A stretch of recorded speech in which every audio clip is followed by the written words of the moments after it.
शेर और मच्छर की कहानी। जंगल के राजा शेर को अपनी शक्ति पर बड़ा घमंड था। वह स्वयं को सबसे शक्तिमान समझता था, इसलिए जंगल के हर जानवरों पर अपनी धौंस जमाता रहता था। जंगल के जानवर भी क्या करते, अपने प्राण सबको प्रिय थे, इसलिए न चाहकर भी शेर के सामने नतमस्तक हो जाते। एक दिन दोपहर के समय शेर एक पेड़ के नीचे सो रहा था। वहीं एक मच्छर भिनभिना रहा था, जिससे शेर की नींद में खलल पड़ डाच रहा था। वह एक मच्छर से बोला, ए मच्छर, देखता नहीं मैं सो रहा हूँ, भाग यहाँ से, नहीं तो मसल कर रख दूंगा। मच्छर बोला, क्षमा करें वनराज, मेरे कारण आपकी नींद में व्यवधान उत्पन्न हुआ, किंतु आप मुझे ये बात नम्रता से भी कह सकते हैं, आखिर मैं भी इस धरती का जीव हूँ।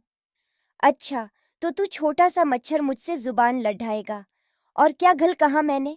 तुम मच्छर हो ही ऐसे कि कोई भी तुम्हें यूं मसल दे। मैं तो ये बार बार कहूंगा, क्या बिगाड़ डालोगे तुम मेरा? मच्छर को शेर की बात और व्यवहार बहुत बुरा लगा। वह अपने साथी मच्छरों के पास गया और उन्हें सारी बताई। सभी मच्छरों को शेर की बात चुभ गई। उन्होंने तय किया कि इस संबंध में एक बार सब मिलकर शेर से बात करेंगे। सभी मच्छर शेर के पास पहुंचे और बोले, वनराज, हमें आपसे बात करनी है। जल्दी बोलो, मुझे तुम जैसों से बात करने की फुर्सत नहीं है। शेर बोला, वनराज, आप होंगे बहुत शक्तिशाली, किंतु इसका अर्थ यह कतई नहीं है कि आप अन्य जीवों और प्राणियों का मजाक उड़ाएं या उन्हें नीचा दिखाएं। मच्छर बोले, मैंने जो कहा सच कहा, मैं सबसे शक्तिशाली हूं और मुझे कोई हरा नहीं सकता।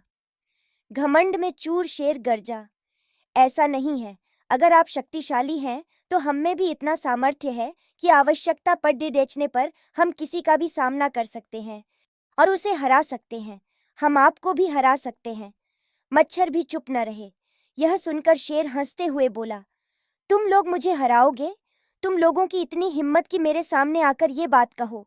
मेरी शक्ति का अंदाजा नहीं है तुम्हें, अन्यथा ऐसा कभी नहीं कहते। अभी भी समय है, भाग जाओ यहाँ से, नहीं तो कोई नहीं बचेगा। शेर के घमंड ने मच्छरों को क्रुद्ध कर दिया। उन्होंने ठान लिया कि इस शेर को मजा चखाकर ही रहेंगे। वे सारे एकजुट हुए और शेर पर टूट पड़े। वे जगह जगह उसे काटने लगे। वह दर्द से कराह उठा। इतने सारे मच्छरों का सामना करना उसके बस के बाहर हो गया। वह दर्द से चीखता हुआ वहां से भागा, लेकिन मच्छरों ने उसका पीछा नहीं छोड़ा। वह जहां भी जाता, वे भी उसके पीछे जाते और उसे काटते। आखिरकार शेर को झुकना पड़ा। उसने हार मान ली।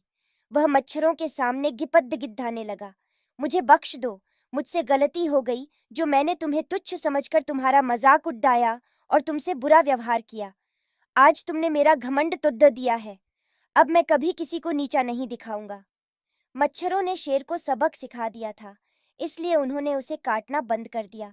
वे बोले, घमंडी का घमंड कभी न कभी अवश्य टूटता है। आज तुम्हारा टूटा है, घमंड करना छोड़ दो, अन्यथा एक दिन ये तुम्हें ले डूबेगा। और कभी किसी प्राणी को नीचा मत समझो, हर किसी का अपना सामर्थ्य और शक्ति होती है। शेर तौबा करते हुए वहां से भाग गया। शिक्षा घमंडी का सिर नीचा।